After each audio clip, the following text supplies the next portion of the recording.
Hello friends, welcome to my YouTube channel. तो CNG classes पर आपका स्वागत है। तो इसमें आप क्या देखने वाले हैं, आज की क्लास में हमारा जो बायोलॉजी है आपका क्या है, जो आपका अगर बायोलॉजी सब्जेक्ट है तो आप इस क्लास को लास्ट तक देख सकते हैं, और आपका अगर नहीं है तो आप क्लास को जा सकते हैं। तो इसमें कि पुष्पी पाथवों में लगी जो आपका चैप्टर नंबर 2 है, इसका हम ऑब्जेक्टिव देखने वाले हैं। ऑब्जेक्टिव इससे पिछले वीडियो में हमने जीवो में जनन जो आपका चैप्टर है उसका ऑब्जेक्टिव देखा था, उसका लिंक डिस्क्रिप्शन में है, आप जाकर चाहे तो देख सकते हैं। इसका ही हम ऑब्जेक्टिव क्वेश्चन देखने वाले हैं।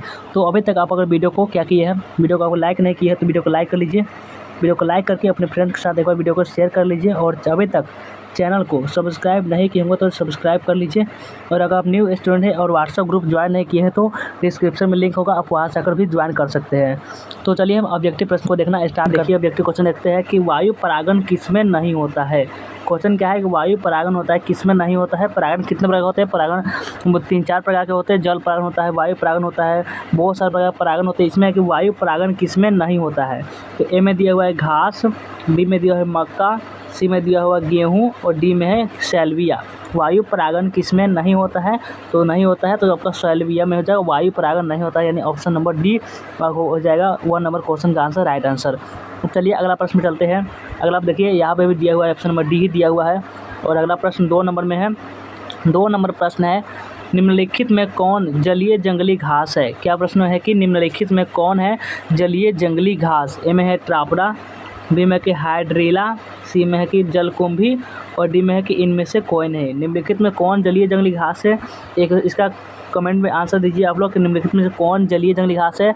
तो कौन हो जाएगा जलीय जंगली घास, आपका ऑप्शन नंबर सी जलकुंभी जो होता है आपका जलीय जंगली घास होता है। और चलिए अगला प्रश्न चलते हैं। अगला प्रश्न है आपका, अगला प्रश्न आ चुका है, 3 नंबर प्रश्न में है अगला प्रश्न है। 3 नंबर प्रश्न है कि भ्रूणपोष क्या है। एक होता है भ्रूणकोष, एक होता है भ्रूणपोष। भ्रूणपोष क्या है इसमें पूछा जा रहा है। ए नंबर में है द्विगुणित, बी में है कि अगुणित, सी में है कि त्रिगुणित और डी में कि इनमें से कोई नहीं। भ्रूणपोष क्या है, तो भ्रूणपोष जो होता है वो आपका होता है क्या, और देख सकते हैं ऑप्शन नंबर सी त्रिगुणित दिया है। भ्रूणपोष जो होता है त्रिगुणित होता है, यानी 3 नंबर प्रश्न का आंसर ऑप्शन नंबर ए होगा इसका राइट आंसर। ये भी आपको बहुत ही इंपॉर्टेंट प्रश्न है, इसको भी याद करते हुए चलना ही आप लोग को। और 4 नंबर प्रश्न में है, 4 नंबर प्रश्न में कि इनमें कौन कायिक प्रवर्धन नहीं है। इनमें कौन है जो कायिक प्रवर्धन नहीं है। ए में दिया हुआ प्रकंद, बी में है कि चूषक, सी में है शाखा, डी में है चल बीजाणु। इनमें कौन कायिक प्रवर्धन नहीं है, तो इनमें से कौन हो जाएगा। तो चलिए देखते हैं कि इसका आंसर 4 नंबर प्रश्न का आंसर देख सकते हैं ऑप्शन नंबर डी, यानी चल बीजाणु जो होगा वो आपका कायिक प्रवर्धन नहीं होगा। चल बीजाणु यानी ऑप्शन नंबर डी हो गया इसका राइट आंसर। और चलते हैं नेक्स्ट प्रश्न में चलते हैं। नेक्स्ट प्रश्न में है आपका ये 5 नंबर प्रश्न में है। 5 नंबर प्रश्न में है कि इनमें से कौन सा फल कूट फल है। इनमें से कौन सा फल है जो कूट फल कहलाता है। ए में है आम, बी में है नींबू, सी में है धान और डी में है सेब। इनमें कौन कूट फल कहलाता है। कूट फल किसे कहते हैं, तो आप लोग बता दीजिए कूट फल किसे कहते हैं। तो किसे कहते हैं कूट फल, तो आपका जो सेब होता है, सेब एप्पल, इसको एक कूट फल कहा जाता है। सेब को कहते हैं क्या, कूट फल, यानी ऑप्शन नंबर क्या हो जाएगा, ऑप्शन नंबर आपका ये डी हो जाएगा राइट आंसर। चलिए देखते हैं कि आंसर क्या दिया हुआ है। देखिए अब आंसर भी दिया हुआ है, यहाँ पर डी ही दिया हुआ है। और चलिए देखते हैं, देखिए लाइक सब्सक्राइब नहीं किए हुए प्लीज़ कर लीजिएगा। और चलिए अगर चलते हैं अगला प्रश्न पर। अगला प्रश्न 6 नंबर में है कि भ्रूणपोष कार्य है, यानी भ्रूणपोष क्या कार्य है, भ्रूणपोष क्या चीज़ का काम करता है। ए में भ्रूण बनाना, बी में भ्रूण को पोषण देना, सी में कि लिंग का निर्धारण करना और डी में इनमें से सभी, यानी ये तीनों। भ्रूणपोष का क्या कार्य है, तो भ्रूणपोष का जो कार्य होता है वो होता है आपका क्या, भ्रूण को पोषण देना। भ्रूणपोष का कार्य, ये भी आपका बहुत वीवीआई प्रश्न है। वो भ्रूणपोष का क्या कार्य होता है, तो भ्रूण को पोषण देने का कार्य भ्रूणपोष करती है। और अगला प्रश्न चलते हैं। अगला प्रश्न 7 नंबर में है। 50 ऑब्जेक्टिव देखने वाले, जिसमें हम लोग 7 नंबर प्रश्न में है अगुणित भ्रूणपोष निम्नलिखित में से किसकी विशेषता है। अगुणित भ्रूणपोष किसकी विशेषता है निम्नलिखित में से। ए में कि आवृतबीजी, बी में है कि अनावृतबीजी, सी में है कि फफूंद और डी में शैवाल। अगुणित भ्रूणपोष निम्नलिखित में से किसकी विशेषता है, तो अगुणित भ्रूणपोष किसकी विशेषता है, अब अनावृतबीजी, यानी ऑप्शन नंबर बी होगा इसका राइट आंसर। अनावृतबीजी की विशेषता है अगुणित भ्रूणपोष, देख सकते हैं आपको ऑप्शन नंबर यहाँ पे भी बी ही दिया हुआ है। और अगला प्रश्न पर चलते हैं। अगला प्रश्न का नेक्स्ट प्रश्न 8 नंबर में है कि स्त्री दल चक्र बना होता है, किससे बना होता है, स्त्री दल चक्र। फटाफट से हम लोगों को 50 ऑब्जेक्टिव देखनी है, इसमें से हम लोग आ चुके हैं 8 नंबर ऑब्जेक्टिव पर कि स्त्री दल चक्र बना होता है किस चीज़ का बना होता है। ए में दिया हुआ स्टिग्मा, बी में दिया हुआ स्टाइल, सी में दिया हुआ ओवरी और डी में दिया हुआ इनमें से सभी। स्थिर दलचक्र किससे बनाता है? तो स्थिर चक्र ये तीनों से, ये इनमें से सभी उसका हो जाएगा राइट आंसर। स्थिर दलचक्र होता है वह स्टिग्मा, स्टाइल और ओवरी तीनों से बना होता है। देख सकते हैं आपको ऑप्शन नंबर डी दिया हुआ है, एकदम राइट आंसर बताते हुए चल रहा है। और अगला प्रश्न चलते हैं। अगला प्रश्न है यहाँ पर कितना नंबर, चलिए अगला प्रश्न चलते हैं। अगला प्रश्न आपका ये देख सकते हैं, अगला प्रश्न आ चुके हैं कितना नंबर, 9 नंबर प्रश्न है। 9 नंबर प्रश्न जो है आपका इस प्रकार से 9 नंबर प्रश्न है कि निम्नलिखित में से किस पौधे में स्वपरागण होता है? कौन से पौधे में स्वपरागण होता है? ए में है एक लिंगी में, बी में द्विलिंगी में, सी में है दोनों में और डी में इनमें से कोई नहीं। निम्नलिखित में किस पौधे में स्वपरागण होता है? तो स्वपरागण किस में होगा? तो स्वपरागण जो आपका होगा वो आपका होगा ऑप्शन बी, यानी द्विलिंगी में होगा स्वपरागण, यानी ऑप्शन नंबर डी होगा इसका राइट आंसर। और चलिए अगला प्रश्न में चलते हैं। अगला प्रश्न आपका 10 नंबर में है। 10 नंबर प्रश्न में जो है निम्न में से कौन एक लिंगी है? क्या है? निम्न में से कौन एक लिंगी होता है? एक होता है एक लिंगी और एक होता है द्विलिंगी। इनमें से कौन है, यानी निम्न में से कौन है जो एक लिंगी है? ए में दिया हुआ है सरसों, बी में है कि गुड़हल, सी में है पपीता और डी में कि इनमें से कोई नहीं। निम्न में से कौन एक लिंगी है? तो इनमें से कौन हो जाएगा एक लिंगी? तो आपका जो होगा यहाँ पर पपीता जो होगा आपका यह एक लिंगी होगा, यानी ऑप्शन नंबर सी होगा इसका राइट आंसर। पपीता देख सकते हैं, पपीता आपका एक लिंगी होने वाली है। चलिए अगला प्रश्न में चलते हैं। अगला प्रश्न में क्या नंबर है? 11 नंबर प्रश्न है कि 11 नंबर जो प्रश्न है वह यह दिया हुआ है कि 11 नंबर प्रश्न में कि परागण मुख्यतः है। परागण मुख्यतः क्या है? ए में कि स्पोरोफाइट, बी में है कि युग्मक और सी में है कि नर युग्मक और डी में इनमें से कोई नहीं। परागण मुख्यतः किस प्रकार के होते हैं? तो परागण जो होते हैं वो क्या होते हैं? तो परागण आपका जो होते हैं वो होते हैं आपका ये ऑप्शन नंबर सी, नर युग्मक परागण होते हैं। ऑप्शन नंबर सी होगा इसका राइट आंसर। और चलिए अगला प्रश्न में चलते हैं। 12 नंबर जो प्रश्न है आपका परागभीति होती है। परागभीति कैसी होती है? ए में दिया हुआ है एक स्तरीय, बी में दिया हुआ है द्विस्तरीय, सी में दिया हुआ है कि त्रिस्तरीय और डी में दिया हुआ है कई स्तरीय की बहुत स्तरीय होती है। परागभीति क्या होती है, कैसी स्तरीय होती है? जो परागभीति होती है वो आपका होती है, ये देख सकते हैं कि द्विस्तरीय ही होती है। ऑप्शन नंबर बी में दिया हुआ है द्विस्तरीय। आपका ऑप्शन नंबर ये सेट करके लाया ताकि आपको 100% करेक्ट ऑप्शन आपको बता सके। और चलिए 13 नंबर प्रश्न है। 13 नंबर जो प्रश्न आपको दिया हुआ है वो 13 नंबर प्रश्न इस प्रकार है। 13 नंबर प्रश्न की परागकण हो सकते हैं। परागकण कैसे हो सकते हैं? ए में कि गैमेटोफाइट, बी में है कि सजावटी और सी में है कि एलर्जी कारक, डी में है कि इनमें से सभी। परागकण हो सकते हैं। परागण किस प्रकार के होते हैं? तो वे परागण जो होते हैं वो आपका होते हैं क्या? वे होते हैं एलर्जी कारक। ऑप्शन नंबर देखिए सी दिया हुआ है, यानी ऑप्शन नंबर सी, यानी ये वाला हो जाएगा एलर्जी कारक, इसका हो जाएगा राइट आंसर। तो चलिए नेक्स्ट प्रश्न में चलते हैं। आप लोग को काउंट करते चलिए कितना आपसे सही हो रहा है। नेक्स्ट प्रश्न में देख सकते हैं कि निम्न में से किस में जल द्वारा परागण होता है? नीचे दिए हुए 4 ऑप्शन बतानी है कि कौन है जिसमें द्वारा जल द्वारा परागण होगा। ए में है कि जलकुंभी, बी में है कमल, सी में है कि हाइड्रिला और डी में है कि कोई नहीं। निम्न में से किसमें जल द्वारा परागण होगा? तो किसमें होता है? तो आपका देख सकते हैं जलकुंभी जो होता है इसमें जल द्वारा परागण होता है, जलकुंभी, यानी ऑप्शन नंबर ए होगा इसका राइट आंसर। और चलिए अगला प्रश्न में चलते हैं। देखिए यहाँ पर भी ऑप्शन नंबर ए ही दिया हुआ है कि जलकुंभी द्वारा होता है जल परागण। और चलिए अगला प्रश्न चले, तो चलिए अगला प्रश्न नेक्स्ट प्रश्न है 15 नंबर। 15 नंबर प्रश्न में चलते हैं। 15 नंबर जो प्रश्न है कि एनोमोफिली नामक परागण किसके द्वारा होता है? एनीमोफिली नामक जो परागण होता है वह किसके द्वारा होता है? ए में चिड़िया के द्वारा, बी में चमगादड़ के द्वारा, सी में घेंगा के द्वारा और डी में हवा के द्वारा। एनोमोफिली नामक परागण किसके द्वारा होता है? तो एनोमोफिली नामक जो परागण होता है वो आपका होता है ऑप्शन नंबर डी, यानी हवा के द्वारा, यानी एयर के द्वारा होता है, हवा के द्वारा। इसका राइट आंसर जाएगा ऑप्शन नंबर डी। और चलिए नेक्स्ट प्रश्न में चलते हैं। चलिए अगला प्रश्न देख सकते हैं यहाँ पर 16 नंबर प्रश्न है कि एंटोमोफिली नामक परागण किसके द्वारा होता है? आपने देख लिया एनीमोफिली नामक जो परागण था वो हुआ हवा के द्वारा, लेकिन ये एंटोमोफिली नामक परागण होगा। इस सब बहुत प्रकार के परागण होते हैं, आपको सबको याद करते चलिए कि एंटोमोफिली नामक परागण किसके द्वारा होगा। ए में दिया हुआ चिड़िया के द्वारा, बी में है आपका कि चमगादड़ के द्वारा, सी में है घेंगा के द्वारा और डी में कीड़ा के द्वारा। एंटोमोफिली नामक परागण किसके द्वारा होगा? तो आपका जो एंटोमोफिली नामक परागण होगा वह किसके द्वारा होता है आप लोग बताइए। इसका जो होगा ये आपका होगा 16 नंबर प्रश्न का right answer option number D, कीड़ा के द्वारा होता है। कीड़ा के द्वारा होता है एंटोमोफिली नामक परागण। और चलिए अगला प्रश्न में चलते हैं। अगला प्रश्न किस प्रकार है, चलिए देखते हैं कि अगला प्रश्न जो है आपका किस प्रकार से रहने वाली है। अगला प्रश्न चलिए देखते हैं। नेक्स्ट प्रश्न चलते हैं हम लोग। नेक्स्ट प्रश्न आपका 17 नंबर प्रश्न है। 17 नंबर प्रश्न में दिया हुआ है आपका क्या, चलिए वो भी देख लेते हैं। 17 नंबर प्रश्न है वायु परागित पुष्प सामान्यतः होते हैं। वायु परागित पुष्प सामान्यतः कैसे होते हैं, किस प्रकार के होते हैं वायु परागित पुष्प आपको बतानी है। ए में है आकर्षक यानी अपनी ओर आकर्षित करने वाले होते हैं। बी में दिया हुआ है छोटे, बहुत छोटे होते हैं।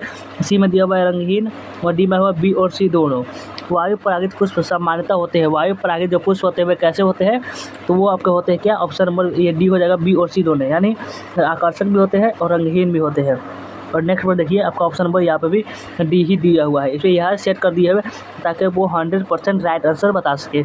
और आपका 18 नंबर प्रश्न में जो है 18 नंबर प्रश्न, किस फल का बीजचोल खाया जाता है, किस फल का बीजचोल खाया जाता है, देख सकते हैं जायफल, बी में दिया हुआ है लीची, सी में दिया हुआ है शरीफा और डी में दिया हुआ है इनमें से सभी।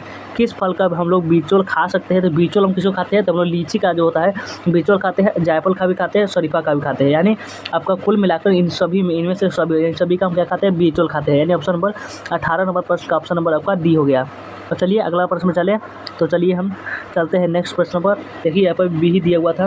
19 नंबर प्रश्न में जो है 19 नंबर प्रश्न वो कुछ इस प्रकार से दिया हुआ है कि भ्रूणकोश की सेंट्रल कोशिका होती है। भ्रूणकोश की सेंट्रल कोशिका कैसी होती है, ए में कि प्रारंभिक केंद्रक, बी में दिया हुआ है द्वितीय केंद्रक, सी में है सहायक कोशिका और डी में कि ए और बी दोनों। भ्रूणकोश की सेंट्रल कोशिका कैसी कोशिका होती है, तो ये आपका होती है ऑप्शन नंबर बी, यानी द्वितीयक केंद्रक होती है, आपका ऑप्शन नंबर बी होगा इसका राइट आंसर। तो चलिए नेक्स्ट प्रश्न में चलते हैं। अगला प्रश्न आपका 20 नंबर में है। 20 नंबर प्रश्न को 50 प्रश्न देखनी है।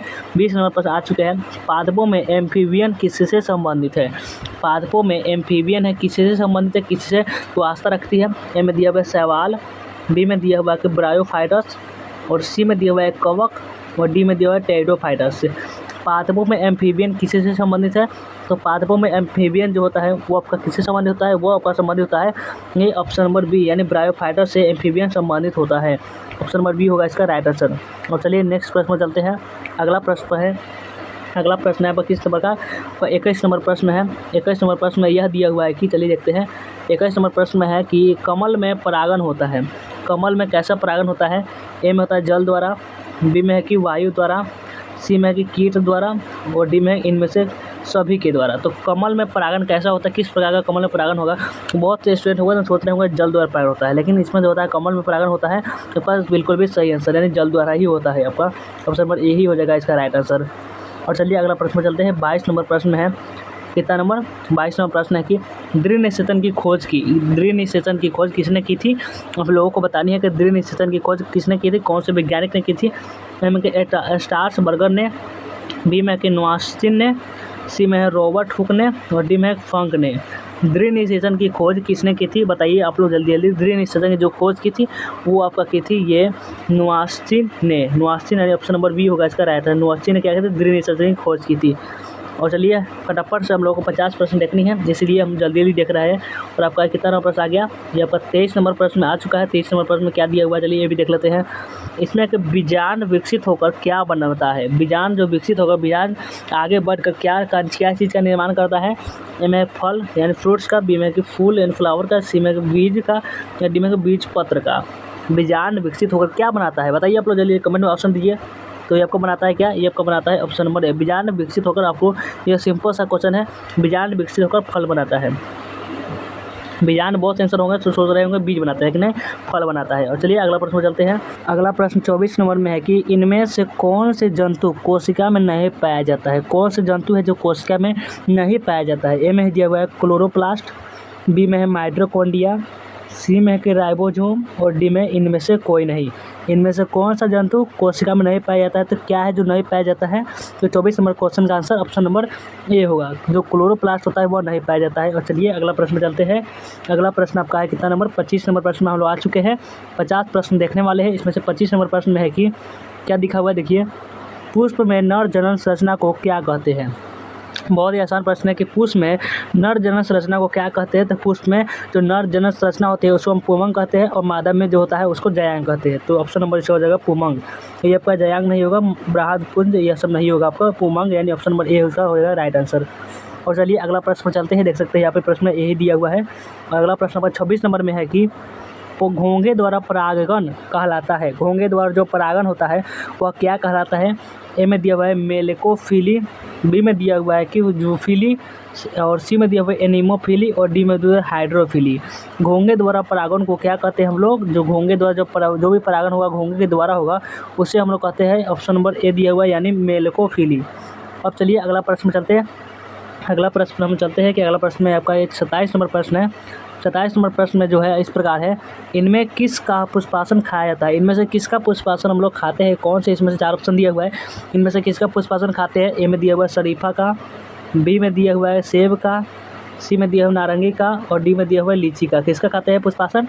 किसका पुष्पासन खाया जाता है? तो इसमें से हम लोग लीची का खाते हैं, लीची का। ऑप्शन नंबर डी होगा इसका राइट आंसर। अब चलिए अगला प्रश्न चलते हैं, जल्दी हम लोग 50 प्रश्न देखनी है। अगला प्रश्न आपका 28 नंबर में है, पुष्प कृषि को निम्न में से क्या कहते हैं? पुष्प कृषि, जो पुष्प यानी फूलों का जो खेती होता है पुष्प कृषि, उसको निम्न में से क्या कहते हैं? ए में है फ्लोरिकल्चर, बी में है कि पीसी कल्चर, सी में है एपी कल्चर, और डी में है सेरल कल्चर।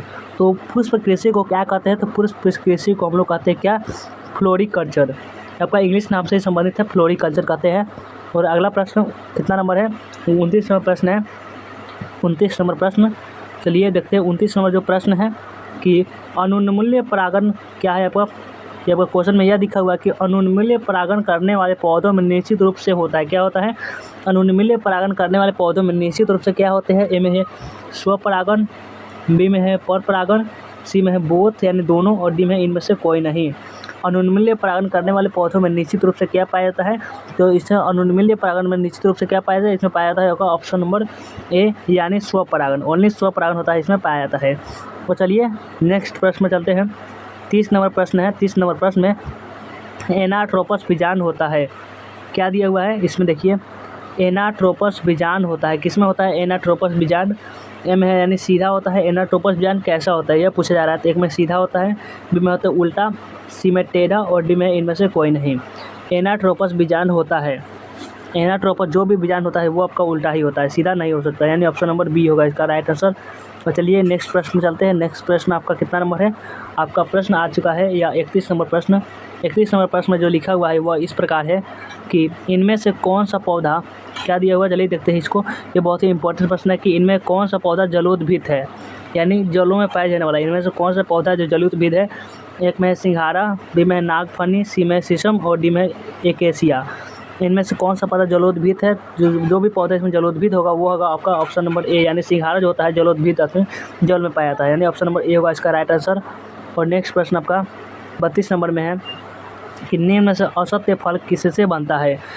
निम्न में से या नीचे दिया हुआ है असत्य फल किससे बनता है? ए में दिया हुआ है पुमंग से, बी में है कि पुष्पासन, सी में है कार्पेल, और डी में है कि जायांग। निम्न से असत्य फल किससे बनता है? तो असत्य फल किससे बनता है इसका जवाब आप लोग कमेंट में दीजिए। तो इसका किससे बनता है? तो ये बनता है आपका ऑप्शन नंबर बी यानी पुष्पासन से। पुष्पासन से असत्य फल बनता है।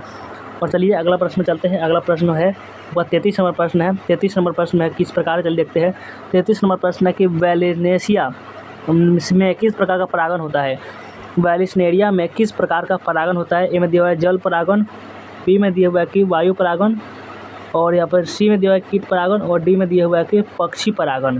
वैलिनेरिया किस प्रकार का परागण होता है? तो वैलिनेरिया में जो परागण होगा वो आपका होता है क्या? वो आपका होता है ऑप्शन नंबर ए यानी जल परागण। जल परागण होता है वैलिनेरिया के पुष्प में। तो आपका ये कितना नंबर है? 34 नंबर जो प्रश्न में है कि पुष्पी पादपों में लैंगिक प्रजनन में निम्नलिखित में कौन सा अंग भाग लेता है? आप लोग इसका आंसर कमेंट में लिखिए कि पुष्पी पादपों में लैंगिक प्रजनन में निम्नलिखित में से कौन सा अंग भाग लेगा। तो इसमें जो अंग भाग लेगा वो एक में हो जाएगा फूल, बी में है कि जड़, सी में तना, और डी में है कि पत्ती। तो कौन सा अंग भाग लेगा? चलिए इसका आंसर देखते हैं। 34 नंबर प्रश्न का आंसर ऑप्शन नंबर ए यानी फूल होगा, यानी फ्लावर भाग लेगा। इसका ऑप्शन नंबर ए इसका जवाब हो जाएगा। और चलिए अब बढ़ते हैं कि नेक्स्ट प्रश्न की तरफ। नेक्स्ट प्रश्न आपका है ये 35 नंबर प्रश्न आ चुके हैं। 50 प्रश्न देखनी है। 35 नंबर प्रश्न में पहुंच चुके हैं। परागणों में विशेषकर कौन सा विटामिन होता है? जो परागण होते हैं उसमें मुख्य रूप से कौन सा विटामिन पाया जाता है? ए में दिया हुआ विटामिन बी, बी में दिया हुआ विटामिन ए, सी में दिया हुआ विटामिन सी, और डी में दिया हुआ विटामिन डी। परागकणों में विशेषकर कौन सा विटामिन पाया जाता है? तो परागकणों में विटामिन जो पाया जाता है वो आपको पाया जाता है क्या? Vitamin B. विटामिन बी पाया जाता है। और चलिए अगला प्रश्न में चलते हैं। अगला प्रश्न का 36 नंबर प्रश्न में जो है इस प्रकार है किसने सिद्ध किया कि कोशिका टोटीपोटेंसी है?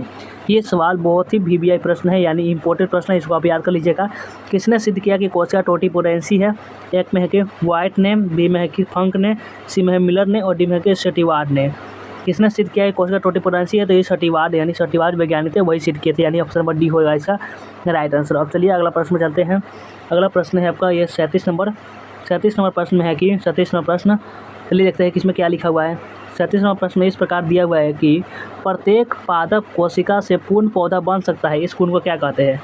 अभी देखते हैं कि पिछला क्वेश्चन देख लीजिए। अब देखिए 37 नंबर प्रश्न है कि प्रत्येक पादप कोशिका से पूर्ण पौधा बन सकता है। प्रत्येक जो भी पादप होगा इस कोशिका से पूर्ण पौधा तो बन जाएगा, और इस गुण को क्या कहेंगे? इस गुण को क्या कहते हैं? ए में है कि क्लोनिंग, बी में है कि सोमोक्लोन, सी में टोटीपोटेंसी और डी में है कि इनमें से सभी। प्रत्येक पादप कोशिका से पूर्ण पौधा बन सकता है, और इस गुण को क्या कहते हैं? तो इस गुण को हम टोटीपोटेंसी कहते हैं। टोटीपोटेंसी यानी ऑप्शन नंबर सी। ये भी आपका इंपॉर्टेंट प्रश्न था, इसको आप याद कर लीजिएगा। देख सकते हैं ऑप्शन नंबर सी ही दिया हुआ है। आपका ये 38 नंबर प्रश्न जो है, इसमें है कि वायु परागण सामान्यतः पाया जाता है। किसमें पाया जाता है? वायु परागण किसमें पाया जाता है? एक में है कि लिली में, बी में है कि घास में, सी में है फूलों में और डी में है अदरक में। वायु परागण सामान्यतः किसमें पाया जाता है? तो वायु परागण जो का पाया जाएगा ना, वो किसमें पाया जाता है? चलिए देखते हैं। तो ऑप्शन नंबर बी दिया हुआ है, यानी घासों में। वायु परागण घास में पाया जाता है, यानी ऑप्शन नंबर बी होगा इसका राइट आंसर। ऑप्शन वायु परागण घास में ही पाया जाता है। और चलिए अगला प्रश्न बढ़े। चलिए अगला प्रश्न में चलते हैं। अगला प्रश्न है आपका इस नंबर कितना नंबर 39 नंबर प्रश्न आ चुके हैं। 39 नंबर जो प्रश्न है आपका, 39 नंबर प्रश्न में लिखा हुआ है कि चिरस्थायी ब्रह्मादल निम्न में से किस में पाया जाता है? चिरस्थायी ब्रह्मादल निम्न में से किस में पाया जाता है? ए में है बैंगन में, बी में है आम में, सी में कद्दू में और डी में है लीची में। चिरस्थायी ब्रह्मादल निम्न से किस में पाया जाता है? तो चिरस्थायी ब्रह्मादल निम्न से किस में पाया जाता है? तो ऑप्शन नंबर ए यानी बैंगन में ये पाया जाता है। ऑप्शन नंबर ए होगा इसका राइट आंसर। और चलिए अगला प्रश्न चलते हैं। अगला प्रश्न आपका 40 नंबर में है। 40 नंबर प्रश्न कुछ इस प्रकार है, लीजिए देखते हैं। 40 नंबर प्रश्न है कि हार्को गैस पुष्प निम्न में से कौन है? हार्को गैमस पुष्प निम्न में से कौन है? ए में दिया हुआ कनेर, बी में है मदार, सी में गुलाब और डी में कि जंगली मटर। हार्को गैस इनमें से कौन सा हो जाएगा? तो ये आपका जो हो जाएगा वो होता है कौन सा? तो इसका 40 नंबर क्वेश्चन का right answer option number B हो जाएगा। मदार जो होता है यही आपका होगा राइट आंसर। और चलिए अगला प्रश्न में चलिए चलते हैं। 41 नंबर प्रश्न है जो इस प्रकार लिखा हुआ है। 41 नंबर प्रश्न में निषेचन क्या है? निषेचन क्या है? बहुत सारे सब्जेक्टिव क्वेश्चन पूछे जाते हैं और ऑब्जेक्टिव क्वेश्चन दोनों में पूछे जाते हैं। निषेचन क्या है? एक में है कि अंडा तथा नर न्यूक्लियस का संयोजन, बी में अंडा तथा सेकेंडरी न्यूक्लियस का संयोजन, सी में कि अंडा तथा सिनर्जी का संयोजन और डी में उपयुक्त में से कोई नहीं, इसमें से कोई नहीं। निषेचन क्या है? तो निषेचन क्या हो जाएगा अपन? अंडा तथा नर न्यूक्लियस का संयोजन। ऑप्शन नंबर ए इसका हो जाएगा राइट आंसर। चलिए देखते हैं कि आंसर क्या है। आंसर भी देख सकते हैं आपका ये ही दिया हुआ है। और अगला प्रश्न देखते हैं। आप लोग 42 नंबर में प्रश्न आ चुके हैं। 42 नंबर जो प्रश्न है वो इस प्रकार है कि सूर्यमुखी फूल के पौधे परागण अपनी जीवन क्षमता कितने घंटे के बाद खो देती है? जो सूर्यमुखी फूल के जो पौधे होते हैं उसके परागण अपनी जीवन क्षमता कितने घंटे के बाद खो देती है? कितने घंटे के बाद? तो आपका 2 घंटे के बाद नहीं खोते, 4 घंटे के बाद नहीं, 5 घंटे के बाद नहीं, आपका 3 घंटे के बाद खो देती है, यानी ऑप्शन नंबर ए होगा इसका राइट आंसर। और चलिए अगला प्रश्न पर चलते हैं।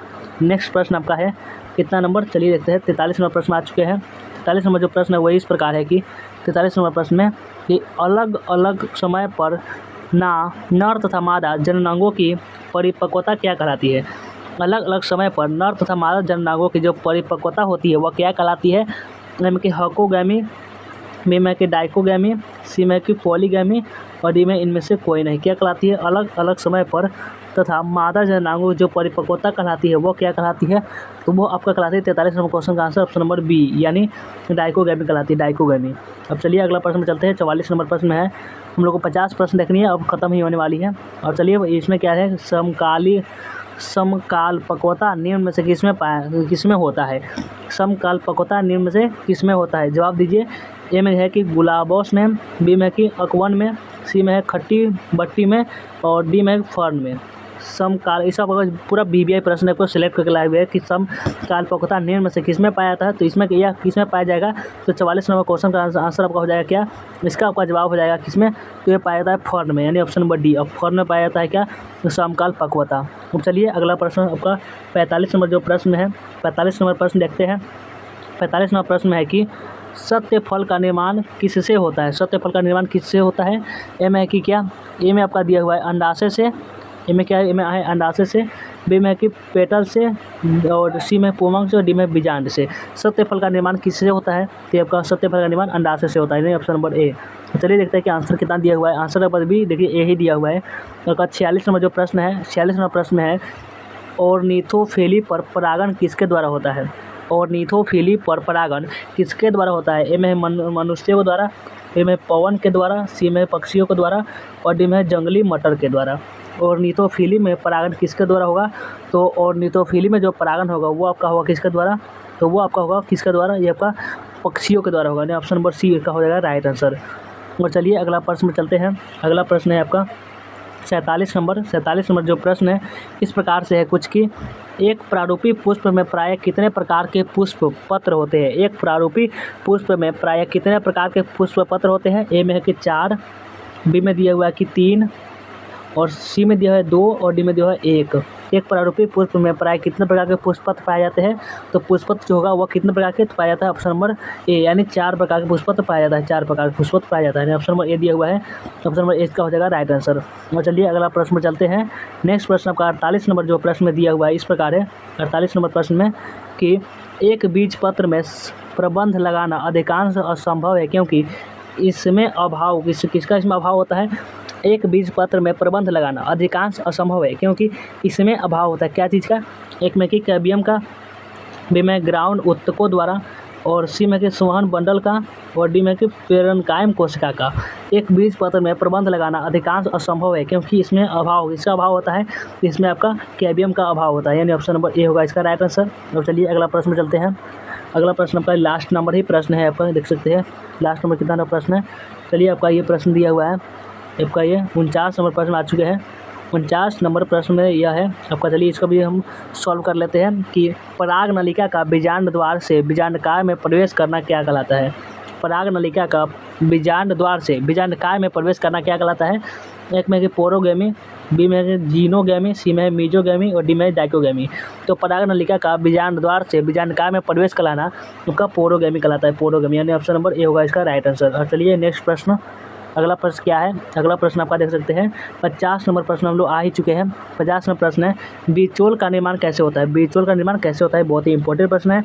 ए में कि पेरिकॉर्प से, बी में कि एपिकॉर्प से, सी में बीजांड कवच से, और डी में इनमें से कोई नहीं। बीचोल का जो निर्माण होता है वो पेरिकॉर्प से होता है, यानी ऑप्शन नंबर ए हो जाएगा इसका राइट आंसर। आप लोग 50 प्रश्न में से कितना सही कर पाए एक बार कमेंट में लिख दीजिएगा, और आज के क्लास कैसा लगा ये भी कमेंट में लिखिएगा। तो चलिए वीडियो को एंड करते हैं और मिलते हैं फिर किसी नेक्स्ट वीडियो में।